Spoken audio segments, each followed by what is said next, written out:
যদি কোনো মানুষের সন্তান না হয় তাহলে পীরের কাছে যেতে হবে না, কোনো ওলিয়া উলিয়ার কাছে যেতে হবে না, মাজারের কাছে যেতে হবে না, ডাক্তারের কাছে যেতে হবে না, যেতে হবে কার কাছে?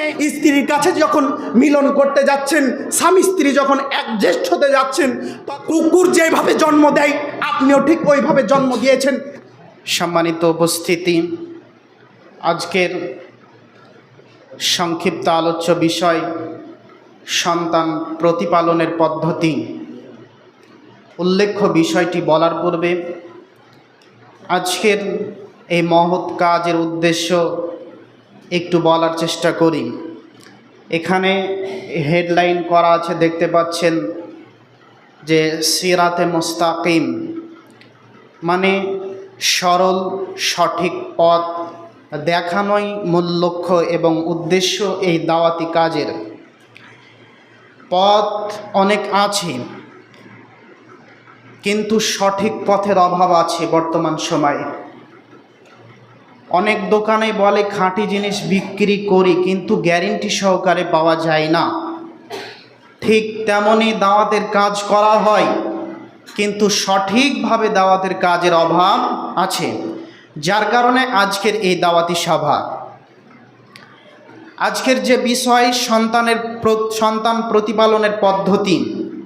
সম্মানিত উপস্থিতি, সন্তান প্রতিপালনের পদ্ধতির অভাবের কারণে আমাদের সমাজে আজকে অনেক সন্তান কুসন্তান হয়ে বড় হয়েছে।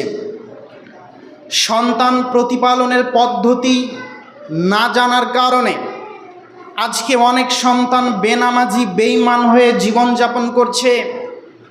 যদিও তার নাম আব্দুর রহমান, আব্দুর রহিম, তারপরেও মোহাম্মদ সাল্লাল্লাহু আলাইহি ওয়াসাল্লামকে কটু কথা বলে, আল্লাহকে নিয়ে ভুল ধারণা নিয়ে বসে থাকে, শুধুমাত্র আমাদের সন্তান প্রতিপালনের পদ্ধতি না জানার কারণে। সন্তান জন্ম সবাই দিতে পারে, সন্তান লালন পালন সবাই করতে পারে না, সন্তানকে সঠিক প্রতিপালন সবাই করতে পারে না, এই পদ্ধতি সবার জানা নেই। সম্মানিত উপস্থিতি, জেনে রাখবেন, পাগলও জন্ম দিতে পারে, কুকুরগুলোও জন্ম দেয়, অনেক গাধাও জন্ম দেয়, কিন্তু সন্তানকে সুন্দরভাবে, সন্তানকে কিভাবে বড় করতে হয়, কিভাবে শিষ্টাচার শিক্ষা দিতে হয়, এইটা সবাই দিতে পারে না, এইটা সবাই বলতে পারে না। যার অভাব লক্ষ্য করা যায় মুসলিম সমাজে, যার অভাব লক্ষ্য করা যায় মুসলিম সমাজে। সন্তান প্রতিপালন আমাদের সমাজে দুটি পদ্ধতিতে হয়ে থাকে। একটি পদ্ধতি হলো ইহুদি খ্রিস্টানের পদ্ধতি, একটি পদ্ধতি হলো মুহাম্মদ সাল্লাল্লাহু আলাইহি ওয়াসাল্লামের পদ্ধতি। ইহুদি খ্রিস্টানের পদ্ধতিতে লাখো ছেলেকে প্রতিপালন করা হচ্ছে, লালন পালন করা হচ্ছে, সমাজে তোলা হচ্ছে, কিন্তু মুহাম্মদ সাল্লাল্লাহু আলাইহি ওয়াসাল্লামের পদ্ধতিতে সন্তানকে প্রতিপালন খুব কমই করা হয়। যদি তাই হতো, মুহাম্মদ সাল্লাল্লাহু আলাইহি ওয়াসাল্লামের পদ্ধতিতে যদি সন্তানকে প্রতিপালন করা হতো, তাহলে এই গোড়াইপুর মাদ্রাসার কোনো সিট ফাঁকা থাকা আমি মনে করি না যে এটা থাকবে, এটা অসম্ভব। যদি সন্তান প্রতিপালন মুহাম্মদ সাল্লাল্লাহু আলাইহি ওয়াসাল্লামের নীতিতে হতো, তাহলে এই গোড়াইপুরে এত বড় মাদ্রাসা থাকার পরেও এর বাইপাসে কোনো একটা মিশন হবে, সেখানে ছাত্র যাবে, তা আবার সবই মুসলমান, এটা হতে পারতো না। তার মানে বোঝা যাচ্ছে খামতি আছে। কথা কি ভুল বললাম নাকি? এই মাদ্রাসায় জায়গা দেওয়া অভাব হতো, শুধুমাত্র এই গোড়াইপুরের ছেলেগুলো যদি সবাই আসতো। যার কারণে আমি বলতে চাচ্ছি, সমাজের বুকে সন্তান প্রতিপালনের পদ্ধতি ভুল আছে। পদ্ধতি যদি মুহাম্মদ সাল্লাল্লাহু আলাইহি ওয়াসাল্লামের নীতি যদি আপনার মাঝে থাকতো, তাহলে সন্তানকে ঠিকই এই গোড়াইপুর মাদ্রাসায় দিতেন না? কথা বলেন, দিতেন না? দিত কি দিত না? মুখ খোলেন। সম্মানিত উপস্থিতি, আলোচনা শুনবেন, আলোচনার সাথে সাথে একটু মুখটা খোলার চেষ্টা করবেন, তাহলে আমি বুঝবো যে আমার কথা বুঝতে পারছেন। প্রিয় ছাত্রদেরকে বলতে চাচ্ছি, তোমরা আমার কথাকে মূল্যায়ন করো। আজকে তোমাদের জীবনের কিছু না কিছু উপকার করবো ইনশাল্লাহ। আমি আমার জীবনে যতদিন দাওয়াতের কাজ করছি কোনোদিন অযথা কথা বলিনি, আজকে বলবো না। উদ্দেশ্য আল্লাহকে সন্তুষ্ট করা, আপনাদেরকে কিছু দিন দিয়ে আমি কিছু নেকি নিয়ে যাব, এই উদ্দেশ্য। আল্লাহকে সন্তুষ্ট করব, আপনাদেরকে সঠিক দিন ধর্ম দিব। সম্মানিত উপস্থিতি, বলছিলাম সন্তান পদ্ধতি, লালন পালন কি, সন্তান প্রতিপালনের পদ্ধতি কি। মুহাম্মদ সাল্লাল্লাহু আলাইহি ওয়াসাল্লাম সন্তান প্রতিপালনের পদ্ধতির পূর্বে বেশ কিছু পদ্ধতি আমাদেরকে বলে গেছেন। একটু থেমে যান, আমি আপনাকে ধরিয়ে দিই কথা। জি, আপনার ছেলের বিবাহ দিবেন, আপনি বড় আশা নিয়ে বসে আছেন, সুন্দরী একটা বৌমা নিয়ে আসতে হবে আমাদের সংসারে, সংসারটা উজ্জ্বল করে তুলতে হবে, সুন্দর করে তুলতে হবে, সুন্দরী একটা মেয়ে নিয়ে আসতে হবে। উদ্দেশ্য হলো একটা সুন্দরী মহিলা নিয়ে আসতে হবে, খুব ভালো ঘরের মহিলা নিয়ে আসতে হবে, যার বাপের টাকা বেশি, যেই মহিলাটা খুব সুন্দর, যেই ছেলেটা বিবাহ করবে ওই ছেলেটারও ঠিক একই উদ্দেশ্য। যদি আপনার জমি খারাপ হয় সন্তান খারাপ হবে, যদি মা খারাপ হয় সন্তান খারাপ হবে, যদি জমি খারাপ হয় গাছ খারাপ হবে, যদি গাছ খারাপ হয় ফল খারাপ হবে, যদি মা খারাপ হয় সন্তান খারাপ হবে, সন্তানের আচরণ খারাপ হবে। কাজেই মুহাম্মদ সাল্লাল্লাহু আলাইহি ওয়াসাল্লাম প্রথমেই মুসলিম উম্মাহকে বোঝাতে চেয়েছেন, পৃথিবীর মানুষ তোমাদের বৈশিষ্ট্য চারটা, তোমরা চারটা জিনিস দেখে মেয়েদেরকে বিবাহ করে থাকো। তোমরা জেনে রাখো, তোমরা যখন বিবাহ করো, তুনকাহুল বারাতু লি আরবাইন লিমালিহা ওয়ালি হাসাবিহা ওয়ালি জামালিহা ওয়ালি দীনিহা, তোমরা চারটা জিনিস দেখে থাকো। এক, ওই মেয়েটার ধন সম্পদ কত আছে। দুই, ওই মেয়েটার বংশমর্যাদা কত আছে। তিন, যে মেয়েটাকে আমরা বৌমা করে নিয়ে আসবো এই মেয়েটা কত সুন্দরী, এই মেয়েটা কত সুন্দরী, এই মেয়েটার দিন আছে কি নেই। চারটা জিনিস লক্ষ্য করে মুসলিম জাতি বা পৃথিবীর মানুষ বিবাহ দেওয়ার চেষ্টা করে সন্তানের। কিন্তু মুহাম্মদ সাল্লাল্লাহু আলাইহি ওয়াসাল্লাম বললেন, পৃথিবীর মানুষ ও আমার সঙ্গী সাথী সাহাবীগণ, তোমরা মনে রেখো, আমি মুহাম্মদ সাল্লাল্লাহু আলাইহি ওয়াসাল্লাম বলছি, চারটা জিনিস দেখে মানুষ বিবাহ করে, এটা তাদের বৈশিষ্ট্য, এটা তাদের চরিত্র। আমি মুহাম্মদ সাল্লাল্লাহু আলাইহি ওয়াসাল্লাম তিনটাকে বাদ দিয়ে দিলাম, আমি একটাকে গ্রহণ করলাম। একটাকে মেনে নিতে আমি পৃথিবীর মানুষকে বললাম, জনগণকে বললাম, আমি বাদ দিয়ে দিলাম। আমি মনে করলাম না যে এইটা থাকা জরুরি। কি? এক, ধন সম্পদ। দুই, বংশমর্যাদা। তিন, তার সৌন্দর্য। শুধুমাত্র তোমরা দিনকে দেখে বিবাহ করো। যেই মেয়েটার সঙ্গে আপনার ছেলের বিবাহ দিবেন এই মেয়েটার দিন ধর্ম আছে কি নেই এ দেখে বিবাহ দিতে মুহাম্মদ সাল্লাল্লাহু আলাইহি ওয়াসাল্লাম আদেশ করেছেন। মুহাম্মদ সাল্লাল্লাহু আলাইহি ওয়াসাল্লাম বলেন, ফাদফার বিজাতিদ দিন তারিবাত ইয়াদাক। মানুষ যদি দিন ছাড়া বিবাহ দেয়, মানুষ যদি দিন ছাড়া বিবাহ করে, তাহলে তাদের দুই হাত ধুলোয় মলিন হোক। মুহাম্মদ সাল্লাল্লাহু আলাইহি ওয়াসাল্লাম বলেছেন। আমি এ কথা বললাম কেন? গাছ ভালো হলে আপনারা বলে থাকেন ফল ভালো হবে, কথার কথা। মাদ্রাসার পিছনে একটা গাছ আছে, আম গাছ, একটু মরাটে মরাটে ভাব। আচ্ছা বলেন তো, ওই গাছে কি মোল আসবে ভালো?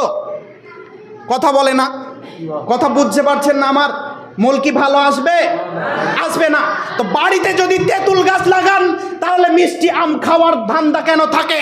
কারণ আপনাকে বলতে চাচ্ছি, যেই মেয়েটাকে আপনি বিবাহ দিয়ে নিয়ে এসেছেন ওই মেয়েটার মুখকে শত মানুষ দেখেছে, ওই মেয়েটাকে শত মানুষ দেখে জেনা করেছে। এই মেয়ে যদি বাড়িতে আসে তাহলে এই মেয়ের পেট থেকে ইমাম বুখারী রাহমাহুল্লাহর মতো সুসন্তান পৃথিবীতে আসবে না। এই মেয়েটা যদি বাড়িতে থাকে ইমাম আহমদ ইবনে হাম্বলের মতো ভালো মানুষ পৃথিবীতে আসবে না। এই মেয়েটা যদি বাড়িতে থাকে তাহলে নাসিরউদ্দিন আলবানির মতো ভালো মানুষ পৃথিবীতে আসবে না, যারা হকের দাওয়াত দিবে, যারা হকের কথা বলবে, যারা তাওহীদের আহ্বান জানাবে। সম্মানিত উপস্থিতি, বলছিলাম সন্তান প্রতিপালনের পদ্ধতি।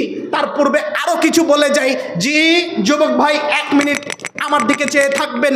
আপনার বিবাহ করা ভুল হয়েছে, আপনার বিবাহ করা ঠিক হয়নি। আপনি যে বিবাহ করেছেন, প্রথমত আপনি লক্ষ্য করেছেন দিন ছাড়া বিবাহ করেছেন, সুন্দরী দেখে বিবাহ করেছেন। এই মেয়েকে নিয়ে আসার পরে ঠিকই আজকে 80% পরিবারে দাউ দাউ করে আগুন জ্বলে, ঠিকই 80% পরিবারে দাউ দাউ করে আগুন জ্বলে। এরপরে আমি আপনাকে বলতে চাচ্ছি, আপনি এই মেয়েটাকে বিবাহ করলেন, আচ্ছা ঠিক আছে, বিবাহ করার পরে আপনি একটা যুবক ছেলে, আপনার আল্লাহর কাছে দোয়া করা প্রয়োজন ছিল, আল্লাহ এমন একটা স্ত্রী দাও যে স্ত্রীর দিকে তাকালে আমার চক্ষু ঠান্ডা হয়ে যাবে। আল্লাহ তুমি আমাকে এমন একটা স্ত্রী দাও যে স্ত্রীর দিকে তাকালে আমার চক্ষু ঠান্ডা হয়ে যাবে। ঠিক আল্লাহ তাআলা এই কথাই বলেছেন, ওয়াল্লাযীনা ইয়াকুলুনা রাব্বানা হাব লানা মিন আজওয়াজিনা ওয়া যুররিয়াতিনা কুররাতা আয়ুনিন ওয়াজআলনা লিল মুত্তাকিনা ইমামা। আর যারা বলে রব্বানা, হে আমাদের প্রতিপালক, রব্বানা হাব লানা মিন আজওয়াজিনা ওয়া যুররিয়াতিনা কুররাতা আয়ুনিন, এমন স্ত্রীর আমাদেরকে দাও, এমন সন্তান আমাদেরকে দাও। যারা বলে আল্লাহ এমন স্ত্রী আমাদেরকে দাও, এমন সন্তান আমাদেরকে দাও যেই সন্তানের দিকে তাকালে আমাদের চক্ষু দুটো ঠান্ডা হয়ে যাবে, যেই সন্তানের দিকে তাকালে আমাদের চক্ষু দুটো ঠান্ডা হয়ে যাবে। এই কথা বলে যারা আল্লাহর কাছে দোয়া করে, এই কথা বলে যারা আল্লাহর কাছে দোয়া করে, এরা ভালো স্ত্রী পাবে, ভালো সন্তান পাবে। যদি দোয়া না করে তাহলে ভালো স্ত্রী পাবে না, ভালো সন্তান পাবে না। আল্লাহ তাআলা বলেন, ওয়াজআলনা লিল মুত্তাকিনা ইমামা, ওয়াজআলনা লিল মুত্তাকিনা ইমামা, প্রতিপালক আমাদেরকে মুত্তাকিদের ইমাম বানিয়ে দাও। জি, দোয়া করতে হবে ইব্রাহিম আলাইহিসসালামের মতো।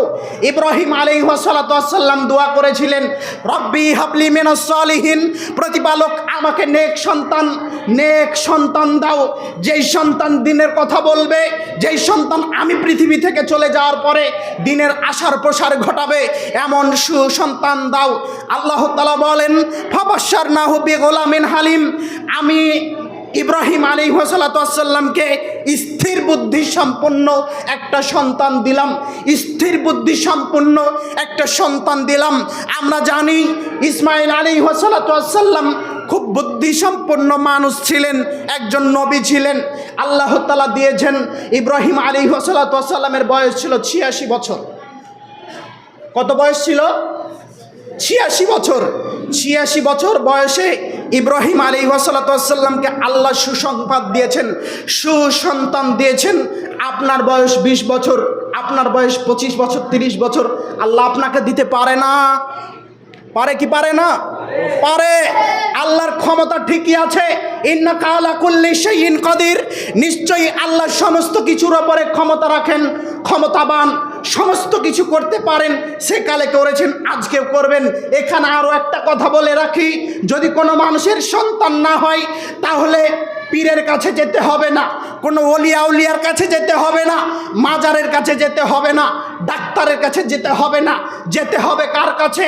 মসজিদে, আল্লাহর ঘরে আল্লাহকে বলতে হবে, আল্লাহ 86 বছর বয়সে যদি ইব্রাহিমকে সন্তান দিতে পারো, আমার বয়স 30 বছর, আমাকে দিতে পারবা, তুমি সর্বশক্তিমান, আমাকে দাও। তাহলে আল্লাহ দিবেন কি দিবেন না বলেন? দিবেন তো?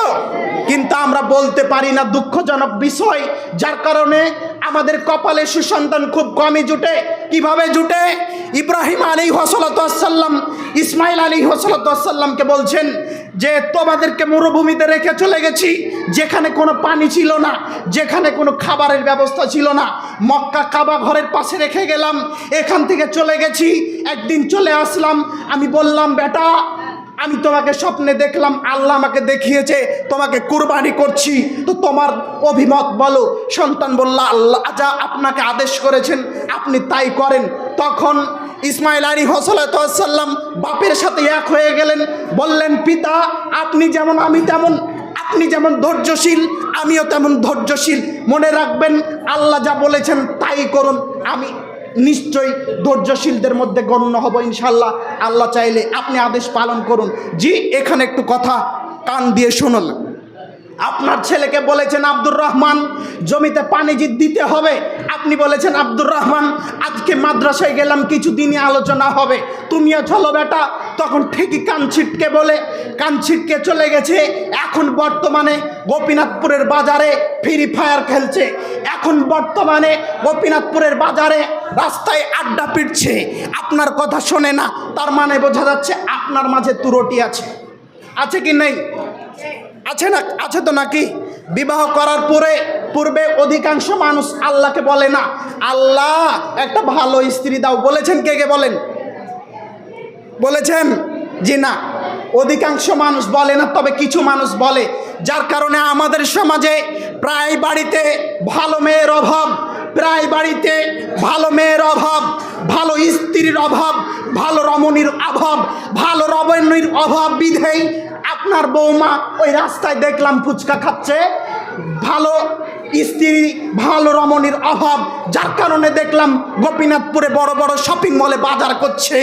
ঠিকই দেখলাম ওই যে শপিং মলে বাজার করছে স্টেশনারির দোকানে ওই দোকানদারের সাথে দাম দর করছে। ঠিকই দেখলাম ও কত পুরুষের সামনে দাঁড়িয়ে আছে, কত পুরুষের সাথে কথা বলছে। এখন আপনার সাথে কথা, এই মেয়েটার পেট থেকে কিভাবে ভালো সন্তান হতে পারে? অসম্ভব হতে পারে না। মা যত সৎ হবে সন্তান তত সৎ হবে, মা যত সৎ হবে সন্তান তত সৎ হবে। আসুন এবার বলি, আপনারও কিছু পদ্ধতি জানা দরকার। আপনি যখন মেয়েটাকে বিবাহ করেছেন, মেয়েটাকে পরিচর্যা করতে হবে সঠিকভাবে। যে মেয়েকে বিবাহ করেছেন 10,000 টাকা মোহরানা দিয়ে, সেই মেয়েটাকে অন্য মানুষ দেখবে কেন? পরপুরুষ দেখবে কেন? ওই মেয়েকে যদি পরপুরুষ দেখে তাহলে ভালো সন্তান আপনি পাবেন না। ওই মেয়েটাকে আপনি দেখবেন, আপনি ভোগ করবেন, আপনি লালন পালন করবেন, আপনি দেখবেন, তাহলে ভালো সন্তান হবে। আচ্ছা বলেন, অধিকাংশ পরিবারের কথা বলছে, এই ছেলে আমি যতক্ষণ কথা বলি কেউ কথা বলতে পারে না, তোমরা কথা বলবা? সাইলেন্ট থাকো, সাইলেন্ট। এখানে একদম বাকডম ঘুরাডম সাজে বলছি আমি। কথা বলছো মানে একে অপরের দিকে তাকাচ্ছ মানে এইদিকে দেখো। বলছিলাম সন্তান প্রতিপালনের পদ্ধতি। আপনার যুবক যেদিন আপনার বয়স হয়েছিল বিবাহ করার মতো, সেই বয়স থেকেই আল্লাহর কাছে চাইতে হতো, তাহলে সঠিক জিনিস পাওয়া যেত, তাই না? দোকানে একটা কোনো জিনিস কিনবেন, তাহলে বাড়ি থেকে পরিকল্পনা হয় তো, হয় না? না দোকানে গিয়ে পরিকল্পনা হয়? বাড়ি থেকে হয়। আপনি একটা ভালো স্ত্রী নেবেন, ভালো সন্তান নেবেন, এটা আপনার পরিকল্পনা থাকতে হবে বিবাহের পূর্বে। এরপরে যখন আপনি বিবাহ করবেন, আমি সন্তান প্রতিপালনের পদ্ধতির পূর্বা কথা বলছি, এগুলি থাকলে সন্তান প্রতিপালন ঠিকঠাক করতে পারবেন। আমি ওখানে আসছি। এটা বলার পরে আপনি স্ত্রীকে বিবাহ করে নিয়ে এসেছেন, বাড়িতে আসার পরে 2 রাকাত সালাত আদায় করবেন। আপনি স্বামী ইমাম হবেন, আপনার স্ত্রী মুক্তাদি হবে, উভয় 2 রাকাত সালাত হবে। এখন স্ত্রী কপালে হাত রেখে দোয়া পড়তে হবে, আল্লাহুম্মা ইন্নী আসআলুকা খায়রাহা ওয়া খায়রা মা জাবালতাহা আলাইহি ওয়া আউযু বিকা মিন শাররিহা শাররি মা জাবালতাহা আলাইহি। এই দোয়া পড়ে স্ত্রীর কাছে যেতে হবে, এই দোয়া পড়ে স্ত্রীকে ঘরে তুলতে হবে। এরপরে আসেন, স্ত্রীর কাছে যখন মিলন করতে যাচ্ছেন, স্বামী স্ত্রী যখন একজেস্ট হতে যাচ্ছেন, তখনও দোয়া লাগে যে আপনি পিতা, কুকুর যেভাবে জন্ম দেয় আপনিও ঠিক ওইভাবে জন্ম দিয়েছেন। আপনার স্ত্রী আজও জানে না এই দোয়া পড়ে স্বামী স্ত্রী মিলন করতে হয়, আপনি জানেন না এই দোয়া পড়ে স্বামী স্ত্রী মিলন করতে হয়, তাহলে সন্তান কি করে ভালো হবে? আবারও বলছে, এই চাওয়ালা, এই চলো ওইদিকে, আলোচনা করছি, ডিস্টার্ব করছো কেন? ওইদিকে যাও।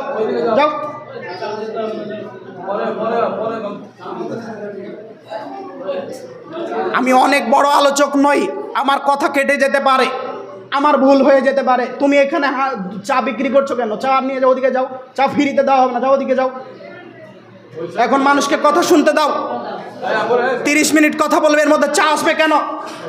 বলছিলাম এখন আপনার সাথে আমার কথা, জমি যদি পরিচর্যা ঠিক না হয় তাহলে পাট ভালো হবে তো? পাট বুনেছেন তো? কথা বলেন না গো, পাট বুনেননি? যদি ওই জমির ঘাস না মারেন তো পাট ভালো হবে? তো স্ত্রীর যদি ঘাস না মারেন তাহলে আপনার স্ত্রীর থেকে ভালো সন্তান পাবেন না। আপনার স্ত্রীকে ঠিক হতে হবে, আপনাকে ঠিক হতে হবে।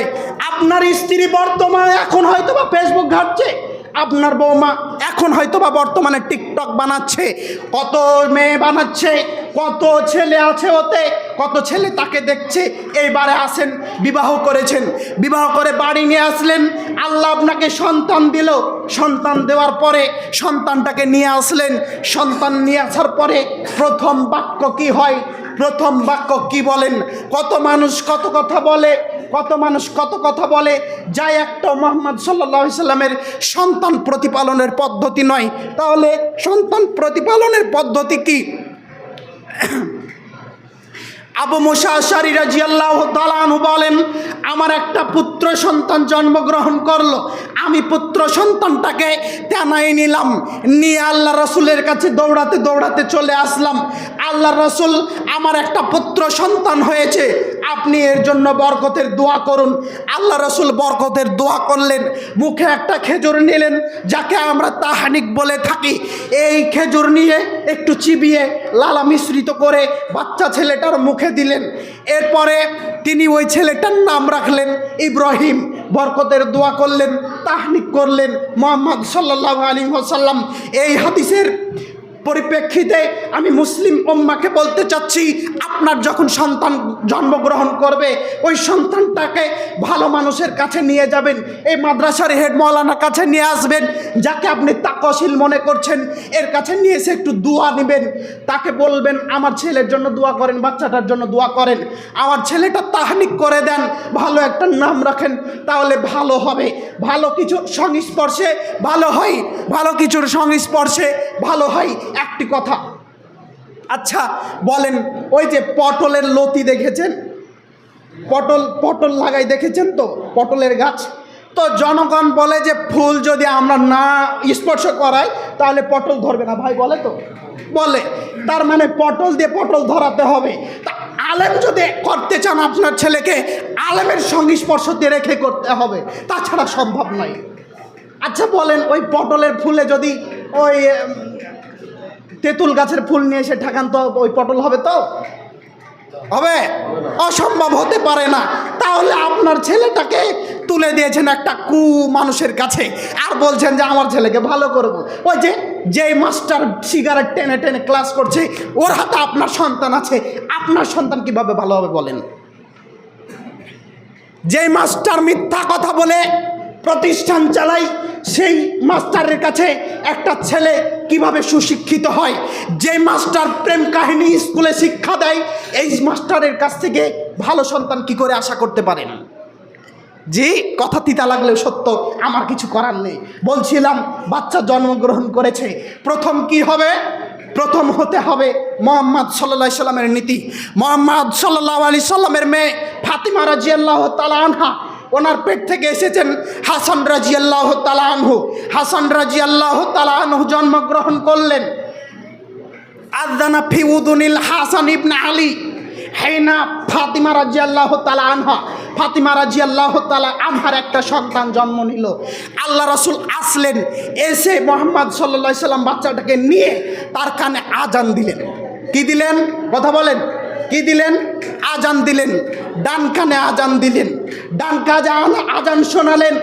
এখন আপনাকে বলতে চাচ্ছি, আপনার সন্তান পৃথিবীতে এসেছে, তার কানে কি আজান হয়েছে? যুবক, তোমার একটা বাচ্চা হয়েছে শুনলাম, তোমার বাচ্চা হয়েছে মেডিকেল কলেজ বহরমপুরে, ওখানে আজকে 7 দিন 10 দিন হয়ে গেল। জি, ওর কানে কি আজান হয়েছে? বাড়িতে এসে তোমার বউ ঠিকই টিকটক করছে, ছেলেটা টিকটকের আওয়াজ প্রথম পেয়েছে। তাহলে সুসন্তান কিভাবে হবে?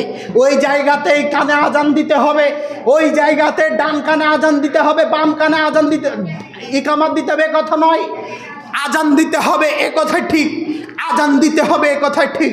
তবে কাজ শুরু ডান দিক থেকে, মুহাম্মদ সাল্লাল্লাহু আলাইহি সাল্লামের নীতি।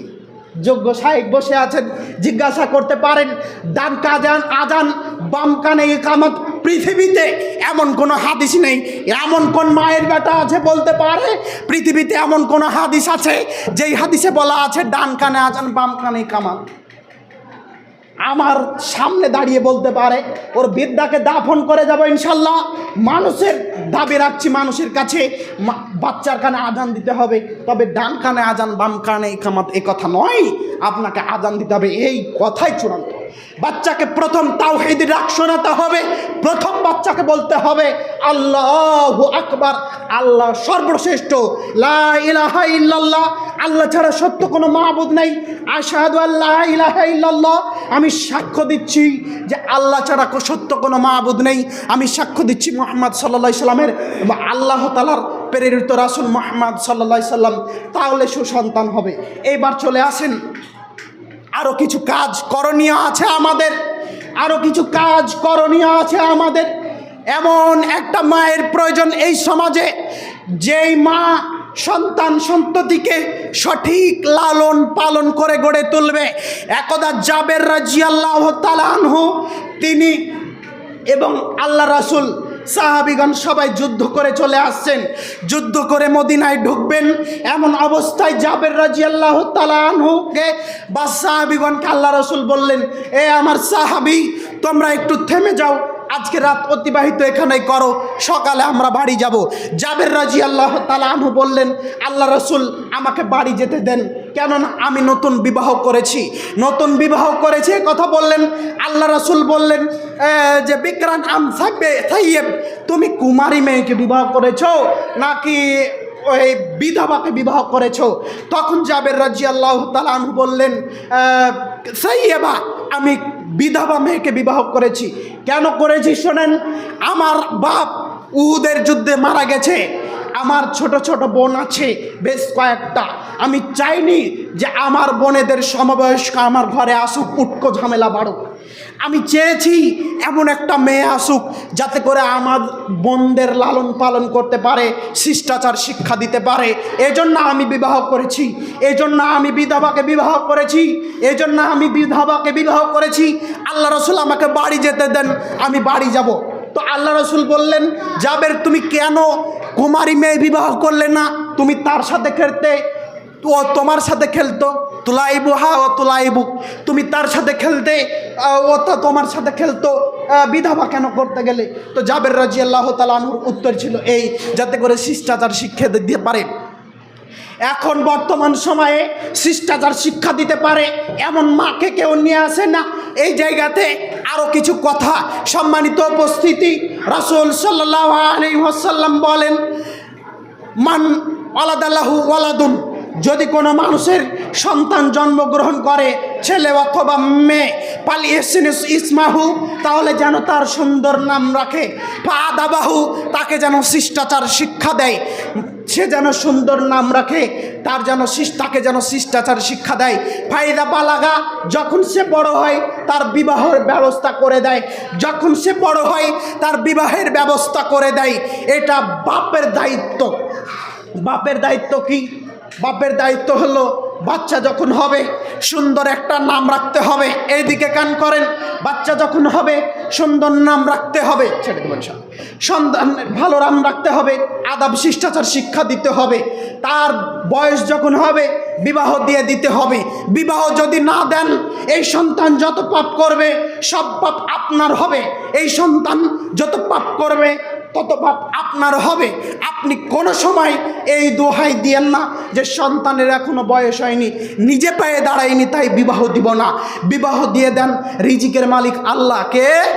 আল্লাহ। বিবাহ দিবেন, রিজিক আল্লাহ দিবে। সন্তানের শুধুমাত্র লজ্জা স্থানকে হেফাজত করতে হবে, ইমানকে হেফাজত করতে হবে, এই আশা রাখেন। সম্মানিত উপস্থিতি, সামুরা ইবনে জুনদুব রাদিয়াল্লাহু তাআলা আনহু বলেন, রাসূল সাল্লাল্লাহু আলাইহি ওয়াসাল্লাম বলেছেন, কুল্লু গুলামিন মুরতাহানুম বিআকিকাতিহি, প্রত্যেক সন্তান ভূমিষ্ঠ হওয়ার পরে আকিকার সাথে বন্দুক থাকে। জি, আপনারা যেমন জমি বন্দুক নেন, ঠিক অনুরূপভাবে সন্তান বন্দুক থাকে আকিকার সাথে। এজন্য আল্লাহ রাসূল বলছেন, তুজবা ওয়ানহু ইয়ামা সাবিঈহি, সন্তানের যখন 7 দিন হয় তখন তার জন্য একটা পশু, ছেলে হলে 2টো, মেয়ে হলে একটা পশু জবে করো। আর ওয়ায়ুসাম্মা ফিহি, তার সুন্দর একটা নাম রাখো, তার নাম রাখো।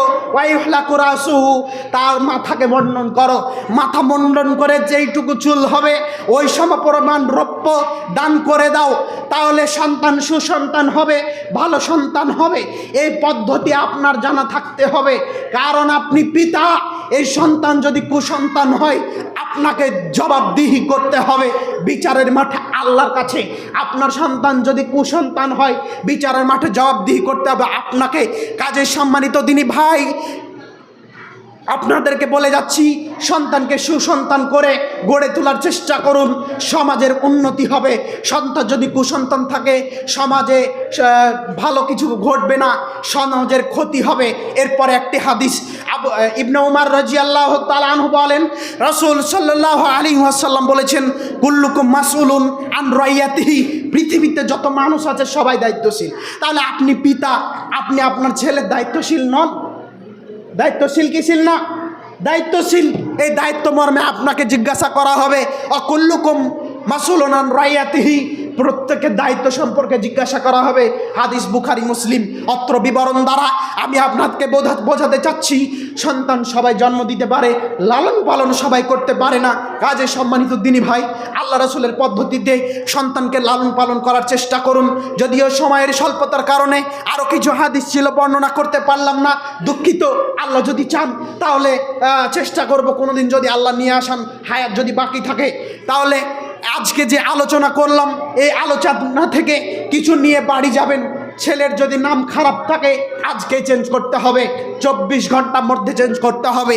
ছেলের নাম যদি ঝুন্টু হয়, ছেলের নাম যদি মন্টু হয়, ছেলের নাম যদি লালটু হয়, ছেলের নাম যদি খারাপ হয়, ডিপজাল হয়, হিটলার হয়, সব নাম চেঞ্জ করে ভালো নাম রাখতে হবে। আল্লাহর কাছে ভালো নাম দুইটি, আব্দুল্লাহ, আব্দুর রহমান, যে কোনো একটা পছন্দ করেন। তাছাড়াও অন্যান্য নাম পছন্দ করে সুন্দর নাম রাখেন। নামের সাথে সন্তানের সম্পর্ক থাকবে, নামের সাথে সন্তানের সম্পর্ক থাকবে। নাম যদি ভালো হয় সন্তান ভালো থাকবে। জি, কথার কথা, একটা ছেলে আসছে, তার নাম তার হিটলার, তখন জনগণ বলছে, ওই দেখ দেখ হিটলার আসছে, পালা পালা পালা। একজন সন্তানের নাম হলো তুফান, তখন জনগণ বলছে, ওই দেখ তুফান আসছে। জনগণ অবাক হয়ে গেছে, তুফান আবার কিভাবে আসছে? পিছনে ওই মানুষটা আছে, তার নাম তুফান। এই নাম রাখলে ভালো হবে না, নাম রাখতে হবে আল্লাহ রাসূলের পদ্ধতিতে। যাই হোক, আল্লাহ তাআলা যেন আমাদের সকলকে সঠিকটা বোঝার, আমল করার তৌফিক দান করেন। আল্লাহুম্মা আমিন। আজকে আমি আর আলোচনা করলাম না, হাদিসের অনুবাদ করলাম না, যেটুকু করলাম আমল করার চেষ্টা করেন। শুনেছেন, অনেক আমল করেননি, আপনাদের কাছে বিনীত অনুরোধ, আমল করার চেষ্টা করেন। আল্লাহ আমাদেরকে কবুল করুন। আল্লাহুম্মা আমিন। আখির দাম আলহামদুলিল্লাহি রাব্বিল আলামিন। আসসালামু আলাইকুম ওয়া রাহমাতুল্লাহি ওয়া বারাকাতুহু।